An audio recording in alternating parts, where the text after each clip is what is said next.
जगह होती है।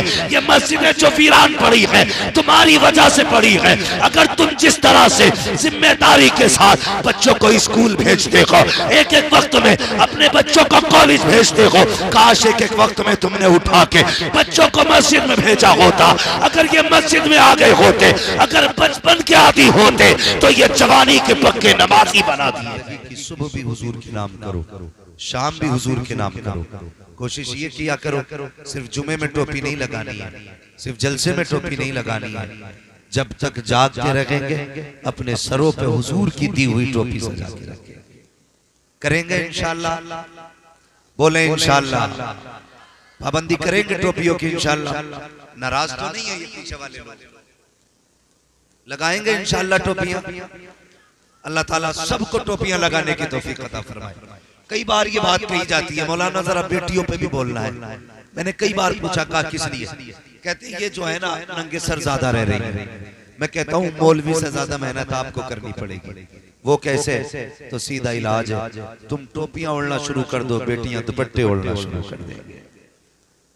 हर भाई को बहन की इज्जत प्यारी है, हर बाप को बेटी की इज्जत प्यारी है। हर खानदान चाहता है मेरे घर की बेटियां रश्के जिना, मेरे घर की बेटियों की पारसाई की हूरे कस्में उठाएं, ऐसी पारसा मेरे घर की बेटी हो। लेकिन अमल ऐसा है, अमल ऐसा है। ये हर घर की कहानी है, हर घर की कहानी है। आप किसी भी A to Z औरत को देखो, उसके कान में झुमके, बालियां, क्या क्या नाम दिया जाता है, बुंदे, नाक कान के जेवरात तो मिलते हैं, लेकिन हया के जेवर नहीं मिलते। हम 10 लाख का सेट तो खरीद लेते हैं सोने का, लेकिन फ्री की दी हुई तालीम मुस्तफा की अपने घरों में नहीं देते। 5 लाख का जेवर भी मिलेगा, 10 लाख का सेट भी मिलेगा, मगर हया जो जेवर है वो हमारी कौम की बेटियों में नहीं है। और जब माएँ अच्छी होती हैं तो फिर औलाद भी अच्छी होती है। ये याद रखिएगा, माँ अच्छी होती है तब औलाद अच्छी होती है। दो पानी बड़े कीमती होते हैं, दो पानी। हम कितना आसान समझते हैं। बच्चा बिगड़ता है, आते हैं इमाम साहब के पास, हाजी साहब जरा तावीज लिख दो, बच्चा नाफरमान। यही सोचते, इन्होंने तावीज लिखा दे दिया। तावीज ये बुजुर्गों का तरीका है, मैं इसका मुनकिर नहीं, लेकिन याद रखिएगा पहले आप अपने हिस्से का काम करें, उसके बाद फिर दुआ पे छोड़ दें। हम अपने हिस्से का काम करें ही नहीं।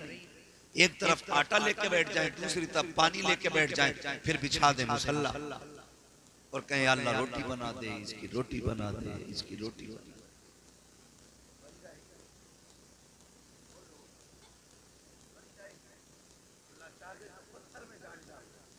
उसकी कुदरत का इनकार। लेकिन मैं एक वसीले और सबब की बात कर रहा हूं। आपको अपने हिस्से का काम करना पड़ता है, फिर दुआएं कीजिए। शेख सादी शिराजी रहमतुल्लाह तआला अलैह ने कहा, बंदा अपने हिस्से का काम न करे, खाली दुआ करता रहे, ये बेवकूफी है। और दुआ न करे, खाली अपनी मेहनत पे भरोसा करे, ये उसका घमंड है। पहले आप अपने हिस्से का काम कीजिए, फिर दुआ कीजिए, फिर दुआ कीजिए। पहले आप ये कीजिए कि आटे को पानी में मिलाइए, गूंदिए, आग जलाइए, तबा रखिए, रोटी बनाइए, फिर चूल्हे के ऊपर रोटी रखते वक्त कहो, मालिक मेरी रोटी को बाबरकत बना। अल्लाह कहता 3 रोटी तू बना, 30 रोटियों की बरकत हम अता करा दे। तो कम से कम इतना तो करना पड़ेगा, अपने हिस्से का काम करना पड़ेगा। हमने अपने हिस्से का काम करना छोड़ दिया, करते ही नहीं हिस्से का काम। रोना बिगड़ता, जाओ इमाम साहब से कहो। औलाद नहीं सुन रही है, इमाम साहब से कहो तावीज नहीं, पीर साहब से कहो पानी पढ़ के दें। याद रखिए, आप अक्सर मैं समझ सकता हूं, हमारा पूरा इलाका जमींदाराना इलाका है, ज्यादातर लोगों का ताल्लुक खेती और किसानी से। और ये जिल्लत की बात नहीं, ये इज्जत की बात है। क्या है? इज्जत की बात है। आज का नौजवान ना अपने बाप का काम बताते हुए शर्माता है। क्या करते हैं तुम्हारे बाप? अरे क्या है, बस वही जमीन कुरेदना, ये जुमले बोलते हैं। क्या है, बस वही जमीन कुरेदना। अल्लाह का शुक्र अदा कर, किसी का दिल नहीं कुरेद रहे तेरे बाप, जमीन कुरेद रहे। किसी का खून बहा के पैसा नहीं लाए गए, अपना पसीना बहा के नाच लेके आए। ये नसीब की बात है। रिज़्क़ हलाल बहुत बड़ी दौलत होती है, लेकिन हमारा नौजवान तबका तो ये चाहता है हराम का हो या हलाल का, बस बिल्डिंग चमकनी चाहिए। मेरे बच्चों, नौजवानों, ये चमक चमक चार की है, चार। हर बंदा इस कोशिश में है कि बब्बू के फ्रंट से अच्छा मेरा फ्रंट हो, कलुआ की दीवार से ऊंची मेरी दीवार हो, अच्छन के तुमजले से ऊंचा मेरा तुमजला हो। कितना ऊंचा कर लोगे? एक दिन बस वही कब्र जा, वही गज भर जमीन, वही मिट्टी मनो मिट्टी, वही तख्ते, वही लट्ठे का कपड़ा, और कुछ नहीं। वही एक मंजिल वाले को दिया जाना है, वही 5 मंजिल वाले। डॉक्टर साहब भी उसी कफन में लेटेंगे जिसमें मरीज लेटा होगा, अक्ल वाले भी उसी कफन में लेटेंगे जिसमें दीवाने को लपेटा जाएगा, गरीब भी उसी कफन में लेटेंगे जिसमें सेठ साहब लेटे होंगे। याद रखिएगा, प्रधान को भी उतनी जमीन मिलनी है जितनी गरीब मिस्कीन को मिलनी है, किसी की जमीन ज्यादा नहीं है। तो मेरे बच्चों, उन नौजवानों, कभी अपने बाप के जायज पेशे पे शर्मिंदा ना हो, बल्कि फख्र से कहना मेरा बाप हलाल के लुक़मे खिलाता है, हराम के लुक़मे नहीं खिलाता। ये सबसे बड़ी बात है। लोग क्या कहते हैं, ये नौजवान बच्चे क्या कहते हैं, अब्बा किया क्या तुमने? देखा नहीं है उनके, देखो 4 मंजिल है, उन्होंने लड़कों को अपने फला गाड़ी लेके दी है, शर्म आनी चाहिए। और तुम कहां रह गए? वही छप्पर, वही साइकिल। अल्लाह का शुक्र अदा करो, अपने बाप के तलवे चूमा करो और कहा करो शुक्र है तेरे इन तलवों का, तूने मजदूरी करके भले चटने से खिलाई है, लेकिन किसी का दिल तोड़ के तूने हराम के लुक़मे नहीं खिलाए। कभी कहा करो ना यार, हम क्या चाहते हैं, हम इतने उड़ जाएं, इतने उड़ जाएं। सुनो, तुम्हारी दुनिया का भी आईना तुम्हें दिखा दे। आज ना ऐसे ऐसे कट चलने, मैंने जो नौजवान के यहाँ से यहाँ तक का बाजू देखा पूरा काला है, मैंने गौर किया, मैं सोचा था ये कपड़ा है कि कोई कवर पहन रखा है इसमें, गौर से देखा तो पेंटिंग करा रखी। उसे क्या बोलते हैं? टैटू। वो बनवाए घूम रहा है और फटे फिर रहे हैं, और जवानी ऐसी है थप्पड़ मार तो 3 कले का है। ये जवानियां है हमारी। और अगर बात आ जाए, कहते हैं कि अभी जाकर फलां के मुल्क में इस्लाम का परचम लहराएंगे, तो उससे दाढ़ी का बोझ नहीं थमता, तो झंडे का बोझ उठा लेगा। और देखो झंडा लिए घूम रहा, 12वीं शरीफ का झंडा था, सरकार की आमद मरहबा। इतना झंडा नहीं हिल रहा था जितना खुद हिल रहा।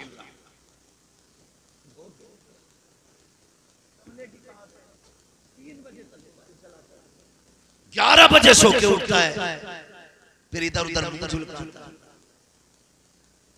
रात सोने के लिए बनी थी, ये मोबाइल चलाने। बोलो जोर से, अब एक बात बताओ, अगर ट्रेन 110 की स्पीड पे हो, तुम उसके आगे खड़े हो जाओ, मरोगे कि बचोगे? 10 मंजिल की ऊंचाई से कूदोगे, टूटोगे फूटोगे या ऐसे ही बच जाओगे? बोलो क्यों? क्योंकि ये बात फितरी है। आप दौड़ती ट्रेन के आगे आओगे, नुकसान होगा। ऊंची बिल्डिंग से कूदोगे, नुकसान होगा। बेवक्त जागोगे, नुकसान होगा। तुम्हारे रब ने तुम्हारे लिए क्या निजाम बनाया? फरमाया जल्दी सो जाया करो, जल्दी उठ जाया करो।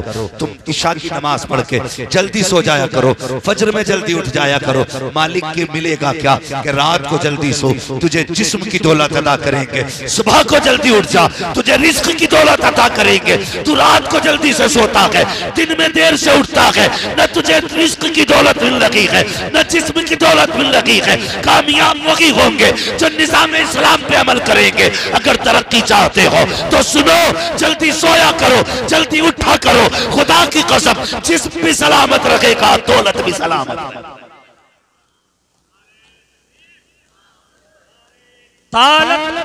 मसलके आला हजरत, मसलके आला हजरत, नारे तकबीर, नारे रिसाल।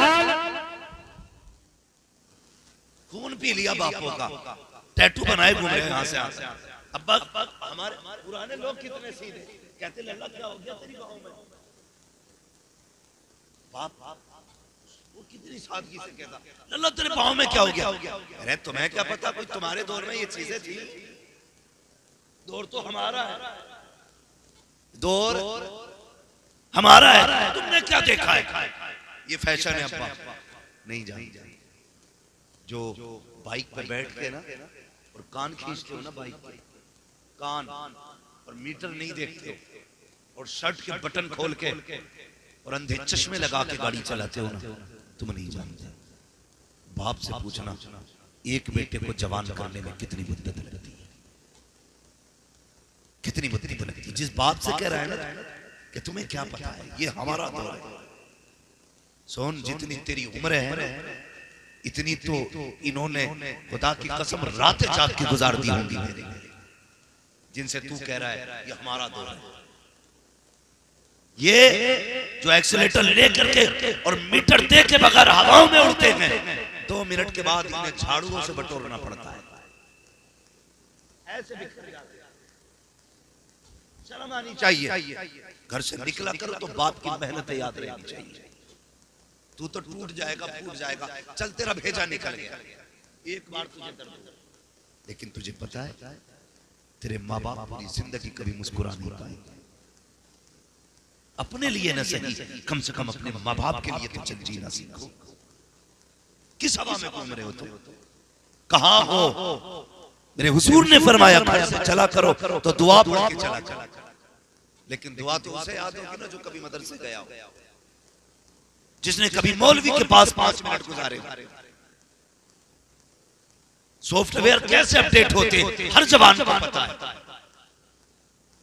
मोबाइल को कैसे रिस्टार्ट मारना है जाहिल भी जानते हैं। ऐसे बटन दबा के इधर का गला घोट दो, मोबाइल रिस्टार्ट हो जाता है।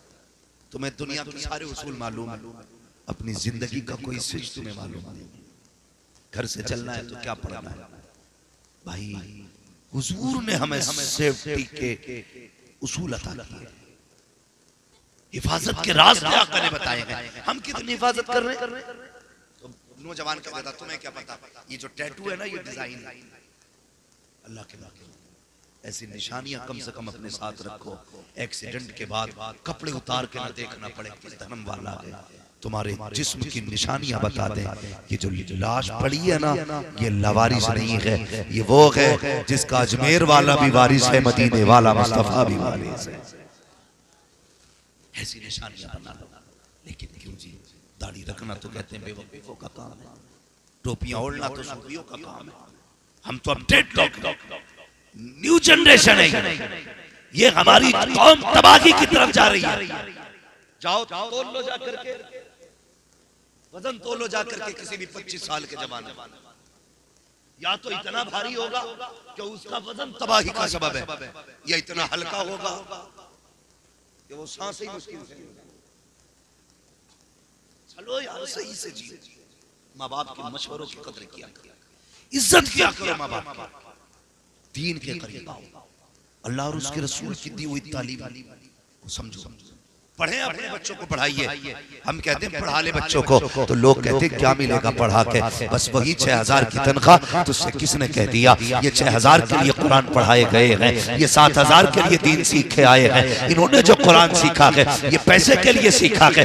रख यार अपनी जेब में पैसा। एक पागल भी थूकना शुरू कर दे, लोग मिट्टी की कीमत लगा दिया करते हैं। देखा ना कि है तुमने, अगर कोई सिर्फ गोभी के पत्ते लेके बाजार में बैठ जाए, शाम को 4 पैसे लेके जाता है, कोई भिंडी लेके बैठ जाए, शाम को 4 पैसे लेके जाता है। अगर ये किसी काम के ना लोग कुछ न कुछ लेके जाते हैं, फिर ये तो हुजूर के उम्मती है। तुम्हें क्या लगता है अगर ये हाफिज न बनते तो कमा नहीं पाते? नहीं, खुदा की कसम, इन्होंने दौलत के लिए कुरान नहीं सीखा, इन्होंने अल्लाह और उसके रसूल की मोहब्बत के लिए कुरान सीखा।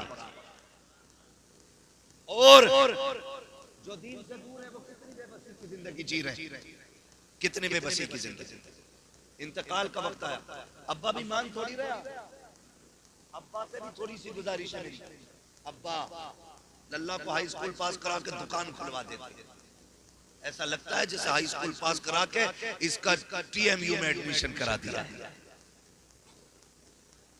जामिया में है, MU में है। भाई क्या सोच रहे हैं हम? हाई स्कूल क्या है? कुछ भी नहीं है। पढ़ो और आगे बढ़ो।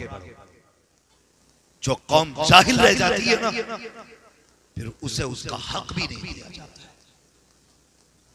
अगर तुम्हें अपना हक बचाना है तो तुम्हें पढ़ना पड़ेगा। तुम्हें पढ़ना पड़ेगा। बुरा ना मानना डॉक्टर साहब, आपकी बात नहीं कर रहा। इतना जालिम मुआशरा है। सबसे सस्ता अगर कायनात में कुछ है तो कुरान। क्या है? क्या है? सबसे सस्ता कुरान है, और लोग उसी से भी।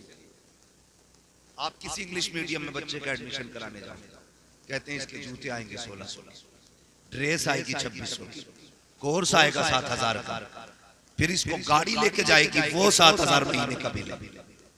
समझ रहे हैं ना? ये सारी चीजें साल भर का 1.5 लाख से ऊपर का खर्चा है। लेकिन जाइए किसी बच्चे को लेके मदरसे, जिसके बदन पे कपड़े ना हो, पैर के जूते टूटे हो, कोई खाने का मयार, उसे भी लेके जाइए। खुदा की कसम, ये हिंदी इंग्लिश में कुत्ता बिल्ली की पढ़ाई है जो पैसे वालों को सीने से लगाती है, और एक मेरे रब के कुरान की तालीम है जो अमीरों को भी सीने से लगाती है, गरीबों को भी सीने से लगाती है, गरीबों को भी सीने से लगाती है। लेकिन हमने पढ़ाया बच्चों को नहीं। जब सांस अटकेगी ना यहां से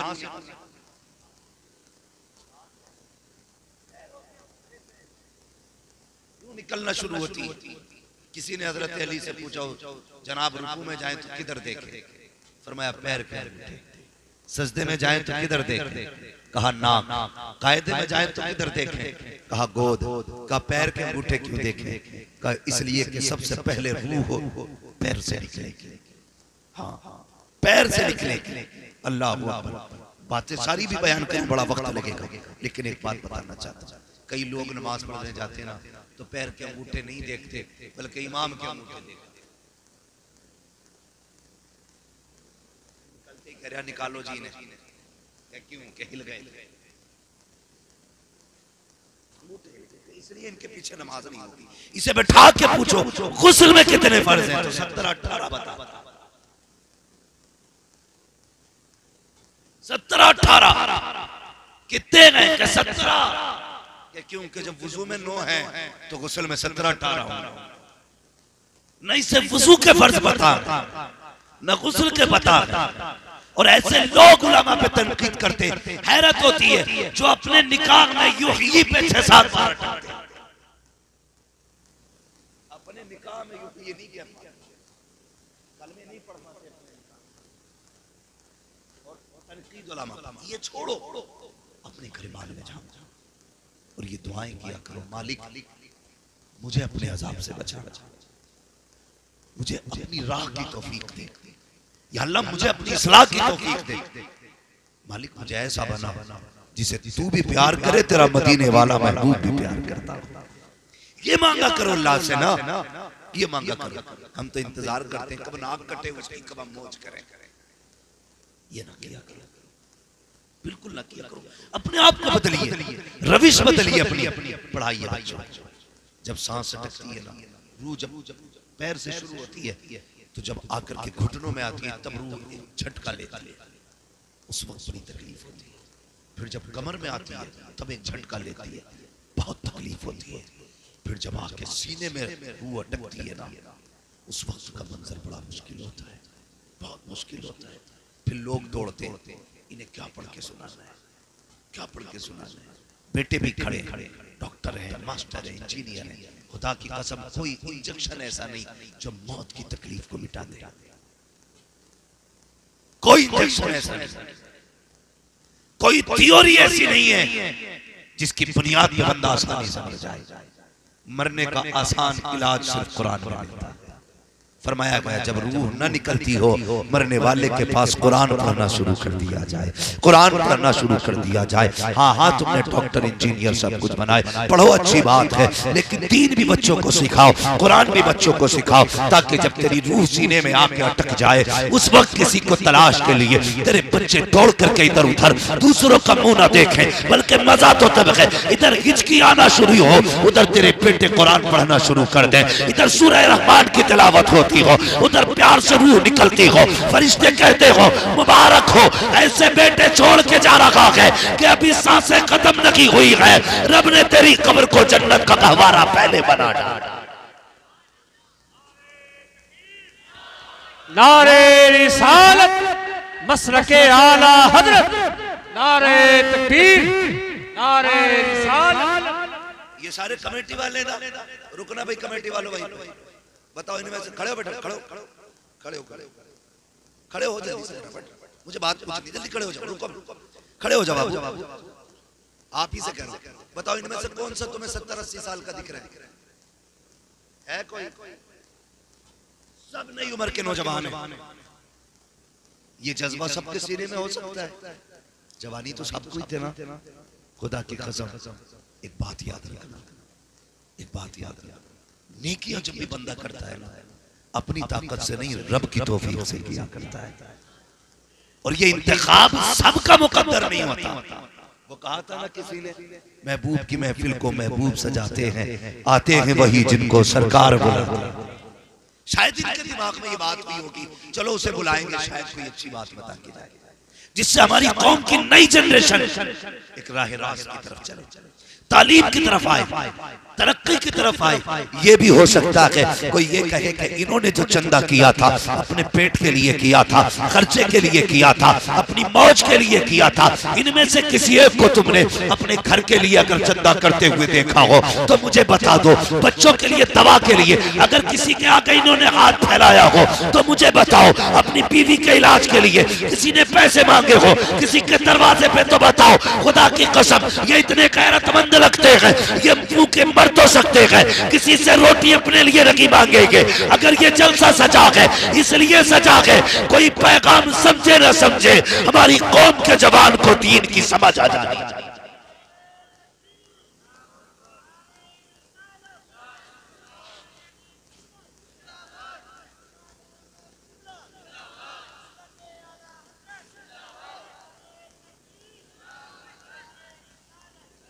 मैं ये भी आपको नौजवानों मशवरा दूंगा, टांग खींचती है अच्छे काम करने वालों, अगर कोई तंज करे दिल थोड़ा न करना। हमें आज के जलसे का इनाम दुनिया वालों से नहीं मदीने वाले से लेना है, हमें हुजूर से लेना है। जलसा कामयाब था या नाकाम था मुंह बंद कर तू कौन है बताने वाला, जिनका जलसा है वो जाने। और हम तो बरेली वाले हैं, हम तो फख्र से कहते हैं रहने दो या डुबो दो, अब तो तुम्हारी जानिब कश्ती तुम्ही पे छोड़ी लंगर उठा दी, कश्ती तुम्ही पे छोड़ी लंगर उठा दिए। और एक बात बता दूं, ज्यादातर तनकीद वही कर ले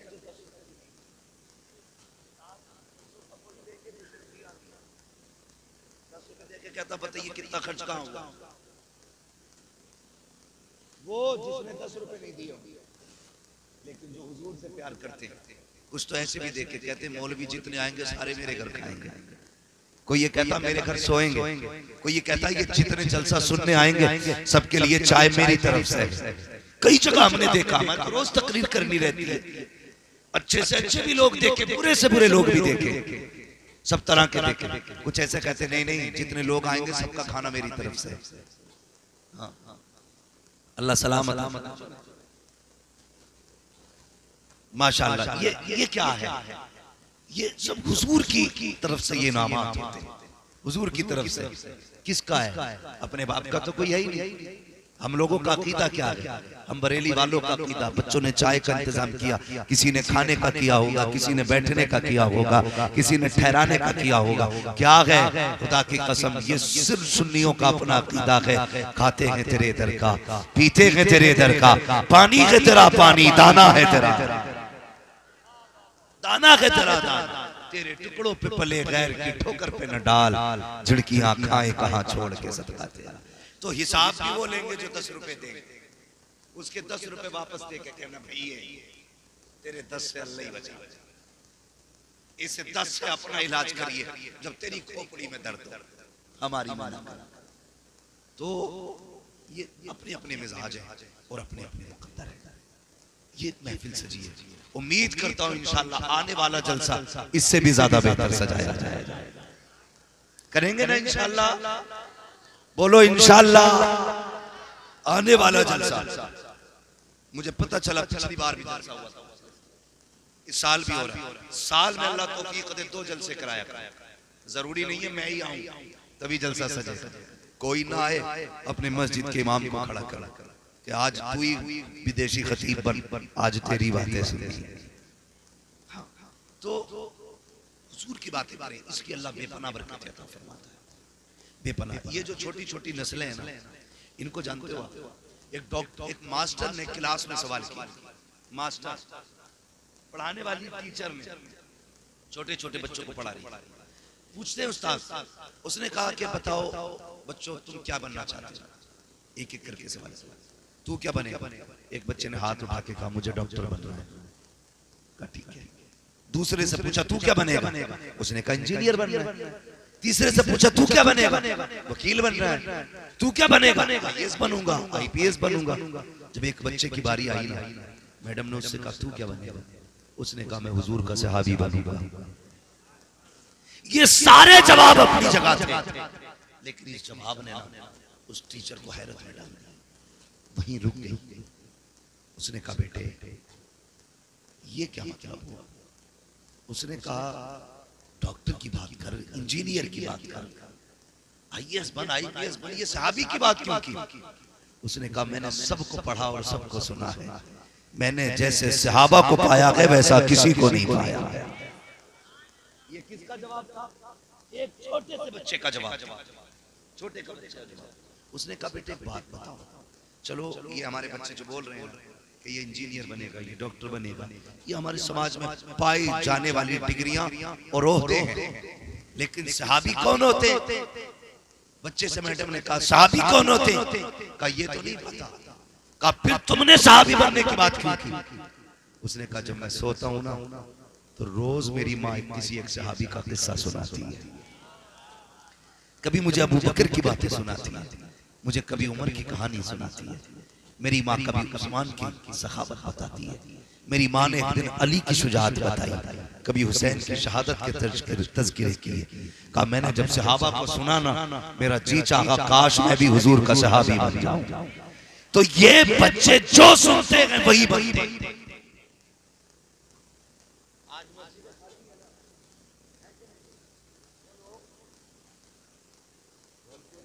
तब पता चले ना, तुम्हारा ना जाना ही तुम्हें बता देगा मस्जिद खाली। ऐसे ही समझ लिया करो, तुम नहीं जा पा रहे हो समझ लो मस्जिद खाली। मस्जिद खाली है क्यों? कहते हैं जिम्मेदार जलसे वाले। अस्तगफुरुल्लाह, क्या जिम्मेदारियां बड़ी उलझने देखिए क्या कहते हैं, बोले ये जितने जलसे कराए एक नमाज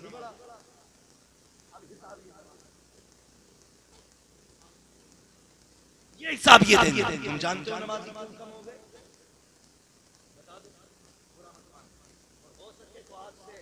इस इलाज को भी करना, इस इलाज को भी करना। नमाजियों की कमी की सबसे बड़ी वजह यह है हम अपने बच्चों को उंगली पकड़ के मस्जिद में नहीं लाए थे। ये सबसे बड़ी मस्जिद खाली। अगर किस्मत से किसी माँ ने भेज दिया जुमे के दिन तो हमारे 1-2 टाइम के नमाजियों ने थप्पड़ फेर दिया, किसका भी अच्छा का ना निकलेगा।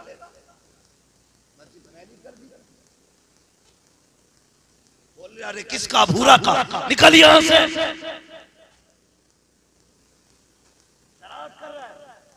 अगर शरारत ना हो तो बचपना कैसा, और बचपना हो शरारत ना हो तो बचपने भी अच्छे नहीं लगते।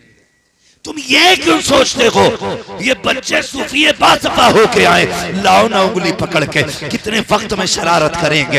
एक दिन तो जुमे की तकरीर में समझ में आ ही जाएगा। मस्जिदें चुप रहने की जगह होती है, अदब की जगह होती है। ये मस्जिदें जो वीरान पड़ी है तुम्हारी वजह से पड़ी है। अगर तुम जिस तरह से जिम्मेदारी के साथ बच्चों को स्कूल भेजते हो, एक एक वक्त में अपने बच्चों को कॉलेज भेजते हो, काश एक एक वक्त में तुमने उठा के बच्चों को मस्जिद में भेजा होता। अगर ये मस्जिद में आ गए होते, अगर बचपन के आदि होते तो ये जवानी के पक्के नमाजी बना दिए गए। लाएंगे बचपन में नमाजी बच्चों को इंशाअल्लाह लेके आएंगे। दावे के साथ कहता हूँ, वो जो तुम्हारा कॉन्वेंट कॉलेज में पढ़ता हो, जिसे कुत्ता बिल्ली फर फर फर फर फर आती हो, जिसे इंग्लिश बहुत अच्छी आती हो, उसे खड़ा करके हुजूर की बातें सुन लेना। और वो बच्चे जिसने 4 जलसे सुन लिए हो, उसे खड़ा करके हुजूर की बातें सुनना।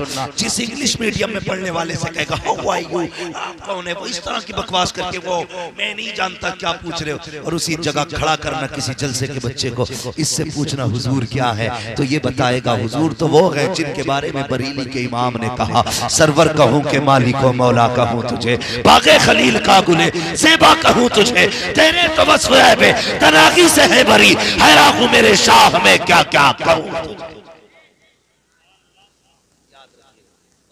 मस्जिदों में भी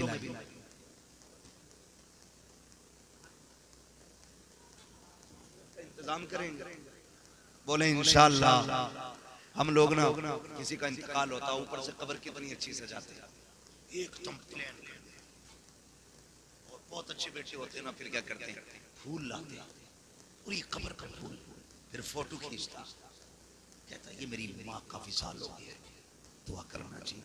ये दिखाना चाह रहा मैंने ऊपर से कब्र इतनी सजा दी है। असल बेटे वो नहीं जो कब्र ऊपर से सजाते हैं, असल बेटे वो होते हैं जो कब्र अंदर से सजाया करते हैं। फूल डाल के तो आपने सजा दी, मिट्टी डाल के तो आपने कब्र खूबसूरत बना दी। काश तुझे कुरान आता होता, बाप के इंतकाल और दफन के बाद तू 4-5 घंटे बाप को कुरान पढ़ के सुनाता रहता है, सिर्फ